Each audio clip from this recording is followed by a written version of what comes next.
اس کو ہم گزرگاہ بنا لیں، راستہ بنانا جائز نہیں ہے۔ یہ حدیث پاک ہے، اقلیٰ صاحب السلام نے منع فرمایا کہ مسجدوں کو گزرگاہ نہ بناؤ۔ اس سے مسجد کی تک اہمیت جو ہے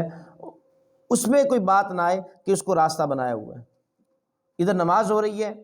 کیوں منع کیا گیا؟ ادھر نماز ہو رہی ہے، آدمی نے راستہ بنایا، وہ مسجد سے گزر کر آگے جا رہا نماز نہیں پڑھ رہا، گویا کہ اس نے نماز کی بھی توہین کی، مسجد کی بھی توہین کی۔ اس وجہ سے منع کیا گیا کہ مسجد کو راستہ بنانا جائز نہیں ہے۔ اسی طرح مسجد میں ناپاک چیز لے کر جانا، وہ جوتے ہوں، وہ کپڑے ہوں، اس کا جسم ہو، یا ایسا بچہ کہ جو ناپاک ہو، اس کو لے جانا، اس طرح خود آنا مسجد میں ناپاکی کی صورت میں، یا حالت جنوب ہے، غسل واجب ہے، اس صورت میں بھی مسجد میں نہیں داخل ہو سکتا۔ معتکف تھا، مسجد میں لیٹا ہوا اور غسل فرض ہو گیا اس پر، تو اول تو وہ کوشش کرے کہ اگر وہاں پر وہ کارپیٹ بچھا ہوا ہے یا جس بستر پر سویا ہوا اس کو جھاڑے کہ اس کے اندر مٹی ہے تو تیمم کر لے، اور پھر وہ مسجد سے وضو خانے کی طرف جائے۔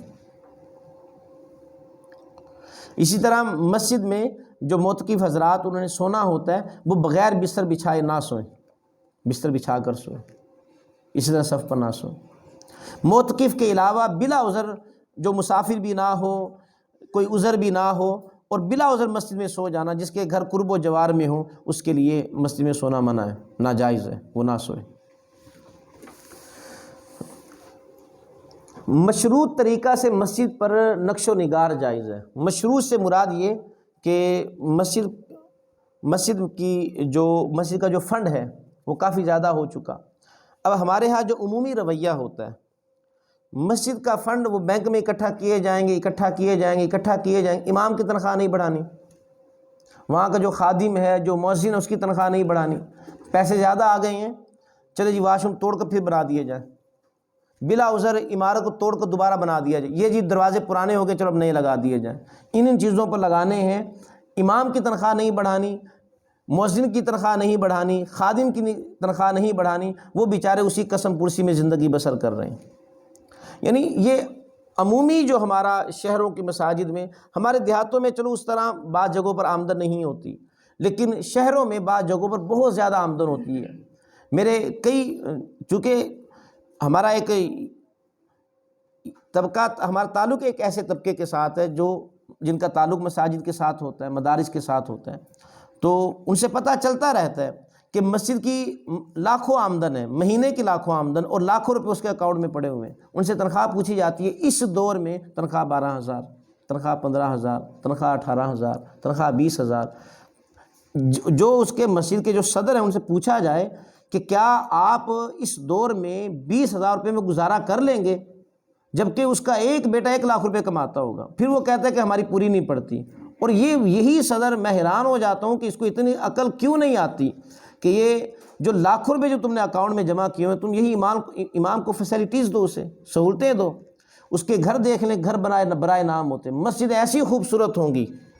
نقش و نگار، ہر چیز، اضافی رقم پڑی ہوئی ہے۔ امام کا گھر دیکھیں گے، امام کا گھر وہ بالکل سادہ سا، اور اس طرح گھر کے جس میں ایک مزدور رہتا ہو۔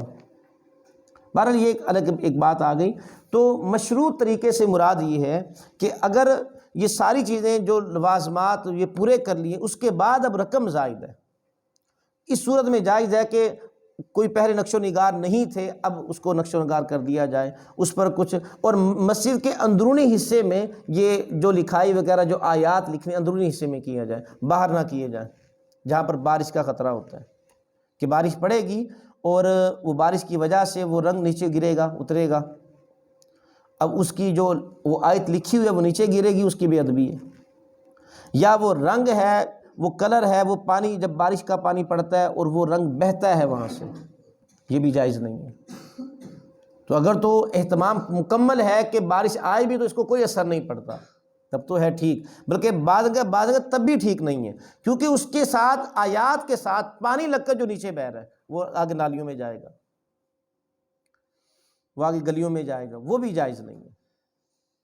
تو مشروط طریقے سے نقش و نگار جائز ہے۔ مسجد میں سوال کرنا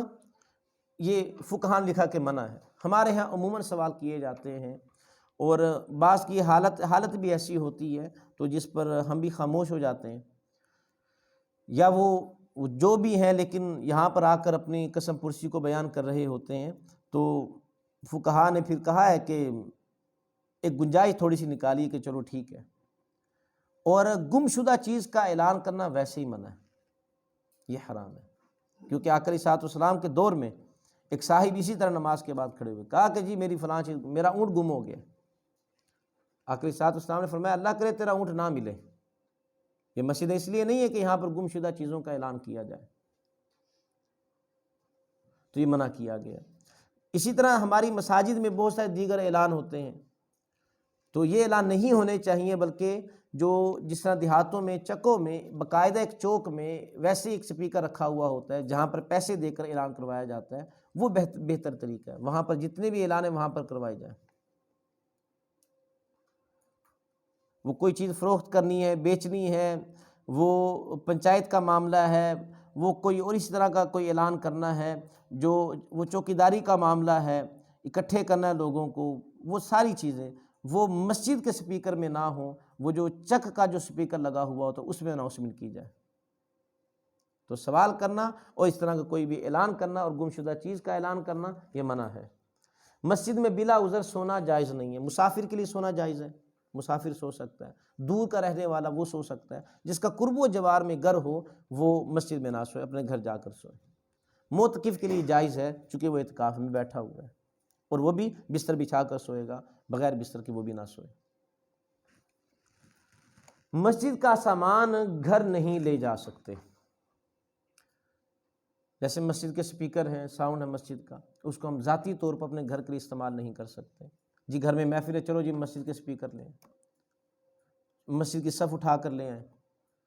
مسجد کے پنکھے اتار کر لے جائیں عارضی طور پر، بعد میں آ کر جی لگا دیں گے، تو یہ جائز نہیں ہے۔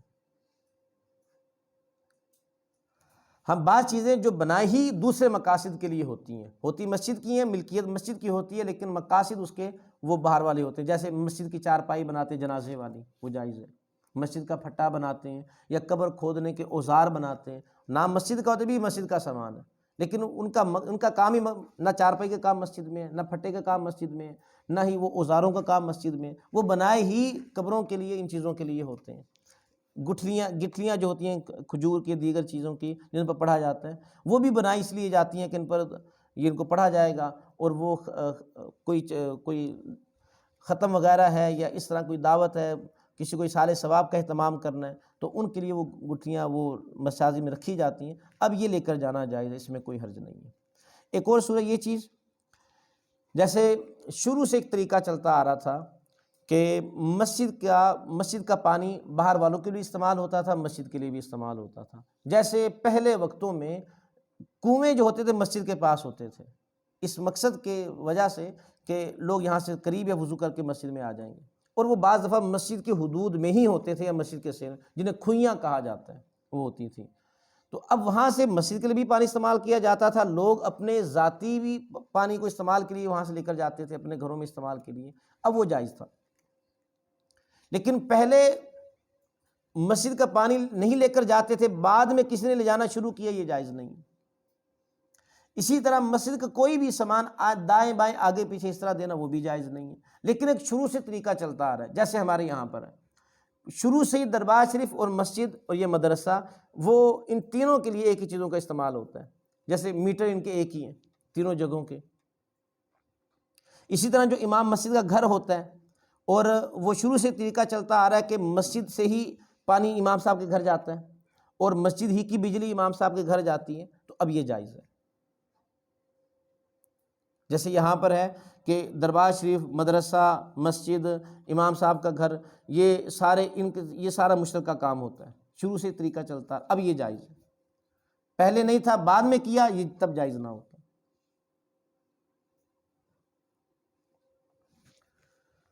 مسجد کے دیوار کے ساتھ غلاظت لگانا، یعنی جا رہے تھے، پاؤں پر کوئی غلاظت لگی، دیوار تھی مسجد کے ساتھ، بیرونی دیوار، اس کے ساتھ صاف کر دیا، تو یہ جائز نہیں ہے، مسجد کی بے ادبی ہے۔ مسجد کا کوڑا بھی وہاں پر پھینکا جائے جہاں پر بے ادبی نہ ہو۔ آقا علیہ الصلوۃ والسلام نے فرمایا کہ مسجد کا جو کوڑا کرکٹ ہوتا ہے، یہ تینکے وغیرہ یہ چیزیں، فرمایا کہ یہ جنتی حور کا حق مہار ہوتا ہے۔ تو ایک تو صفائی ستھرائی کا بھی خیال رکھا جائے۔ آقا علیہ الصلوۃ والسلام مسجد میں تشریف لائے تو دیکھا کہ چونکہ کچا صحن تھا، کسی نے تھوک پھینکا ہوا تھا، تو آقا علیہ الصلوۃ والسلام نے ناگواری محسوس کی اور ناراضگی کا اظہار کیا، اور پھر وہ چونکہ خشک ہو چکا تھا اس کے اوپر مٹی ڈال دی، اس کو رگڑ دیا، اور پھر فرمایا کہ ایک حدیث پاک میں فرمایا کہ مجھ پر اپنی امت کے نیک اور برے اعمال پیش کیے گئے۔ تو پوچھا گیا یا رسول اللہ نیک اعمال کون سے تھے؟ فرمایا کہ راستے میں سے تکلیف دہ چیز کو ہٹا دینا نیک اعمال میں سے۔ یا رسول اللہ برے اعمال؟ کہا کہ مسجدوں میں گندگی پھیلانا، تھوک پھینکنا۔ ہمارے بعض لوگ بالخصوص جو سڑکوں کے پاس مساجد ہوں یا بازاروں میں مساجد ہوں، بیڑا وہ وضو خانے میں پھینک دیتے، ٹھیک ہے وہ پسند کرتے ہوں گے، وہ رکھتے بھی ہیں، ان کو کوئی کراہت نہیں ہوتی، لیکن جو افراد بیڑے کو رکھتے ہی نہیں ہیں انہیں سخت کراہت ہوتی ہے، ان سے وضو کرنا محال ہو جاتا ہے، تو لہٰذا آپ نے پھینکا اس کو بہا دیں۔ مسجد کے واش روم ہے، ٹوٹی ساتھ لگی ہے، پانی پاس ہے، اور پانی نہیں بہاتے اور وہ گندے کر کے چلے جاتے، گندے جوتوں سمیت آتے ہیں، مٹی بھی ساتھ وہاں پر رکھ کر، اور دھونا بھی گوارا نہیں کرتے، اتنا احساس ہی نہیں۔ انسان کی نفاست سے پتہ چلتا ہے یہ بندہ کتنا پاکیزہ ہے، تو بعض لوگ وہ پاکیزگی کا خیال نہیں رکھتے۔ تو یہ جو بالخصوص جو مسجد کے جو واش روم ہے، مسجد کا وضو خانہ ہے، اس میں تو خاص احتیاط کرنی چاہیے۔ اور اسی طرح یہ مسائل تھے کچھ، باقی اس کی چند ایک اور باتیں مسجد کے حوالے سے ہی، وہی اسی میں چیز میں آگے کہ جو وہ بنائے ہی اس مقصد کے لیے جاتے ہیں کہ جہاں پر کوئی فوتگی ہو گئی ہو کسی اس کے لیے، تو وہ جائز ہے۔ جیسے ہمارے ہم وہ مدرسے کے بنائے، مدرسے کی چیز لے جائی جا سکتی ہے، اس کے حکم مسجد والا حکم نہیں ہوتا۔ مسجد کا تو کلیتاً کوئی بھی سامان نہیں لے کر جا سکتے، مدرسہ کا لے کر جا سکتے عارضی طور پر کہ پھر لا کے یہیں پر دوبارہ رکھ دیں گے، مسجد کا نہیں، اس کے احکام ذرا سخت ہوتے ہیں۔ جیسے مدرسے میں تو رہائش بھی اختیار کی جا سکتی ہے، مدرسے میں سویا بھی جا سکتا ہے، مسجد میں نہیں سویا جا سکتا۔ کوشش یہ کیا کریں کہ مسجد کے ساتھ وابستہ رہنے کے لیے ہفتے میں ایک بار یا مہینے میں ایک بار مسجد کی صفائی لازمی کریں، اپنے محلے کی، اپنے جامع مسجد کی جو آپ کے قریب یا جہاں پر آپ کو اچھا لگے لازمی صفائی کریں۔ جب دیکھیں کہ روحانی سفر طے نہیں ہو رہا، پھر مسجد کی وہ صفائی جو باقی لوگ ناگواری محسوس کرتے ہیں وہ صفائی کریں، جیسے واش روم ہے، روحانی سفر یہ طے ہونا شروع ہو جائیں گے، اندر سے کھوکھلا پن بار بار فیل ہو رہا ہے، یہ اب اس کا مطلب یہ کہ یہاں سے بھی صفائی کرے، لیکن یہاں سے آدمی صفائی کرتا ہے نا، وہ میں اتنی مرتی نہیں ہے، کیونکہ ہر کوئی دیکھے گا ابھی مسجد کی صفائی کوئی بات نہیں، لیکن جب واش روم صاف کرتے وہ میں زیادہ مرتی ہے۔ تو میں نے کئی اولیاء کے، میں نے کئی صالحین کے احوال پڑھے کہ وہ راتوں کو اٹھ کر وہ واش روم صاف کر رہے ہوتے تھے، اور مقصد یہ کوئی ہمیں دیکھے بھی نہ، کوئی یہ نہ کہ جی علامہ صاحب تو یہ کر رہے تھے، وہ رات کو کرتے کسی کی نظر بھی نہ پڑے، اور روحانی سفر ان کے دوبارہ صحیح ہو جائے، اور زیادہ سے زیادہ عاجزی آئے۔ قبلہ بابا جی منظور احمد شاہ صاحب جامع فیض ساہیوال کے بانی، آپ کے احوال میں سے بھی آتا ہے کہ آپ بھی اس طرح راتوں کو اٹھ کر کیا کرتے تھے۔ اسی طرح کئی صالحین کے احوال جو پڑھنے کو ملے کہ یہ چیز ان کی زندگی میں شامل لازمی رہی ہے۔ طلباء کا جھوٹا کھانا کھانا اور طلباء کے لیے اہتمام کرنا، ان کے کھانے پینے کا خیال رکھنا، تو یہ وہ چیزیں، ان کا جھوٹا کھانا کھانا، ان کے جوتے صحیح کرنا، ان کے گندے واش روم صاف کرنا، تو انسان کی میں ختم ہوتی ہے، عاجزی ختم ہوتی ہے۔ تو کوشش لازمی کریں کہ مہینے میں ایک بار مسجد کے صفائی ستھرائی، اور وہ لنگوٹا کس لے اور کہیں کہ بھی آج ہم نے ساری صفائی، نوجوان اکٹھے ہو جائیں مل کر کے آج ہم نے ساری صفائی کرنی ہے، اور اس کی دیواریں تک جھاڑنی ہے، جالے تک اتارنے ہیں، صفوں کو اٹھا کر نیچے سے صفائی کرنی ہے، اور مکمل مسجد کی صفائی کرنی ہے۔ کیونکہ آقا علیہ الصلوۃ والسلام بذات خود آپ وہ دیکھا کہ کسی نے تھوک پھینکا ہوا، کسی اور کو نہیں کہا بلکہ خود اس کو کھرچ دیا وہاں سے۔ اللہ رب العزت ہمیں مسائل سمجھنے کی توفیق عطا فرمائے، وصلی اللہ تعالی علی حبیبہ محمد وآلہ وصحبہ اجمعین۔ جی اس کو بند کر دیں.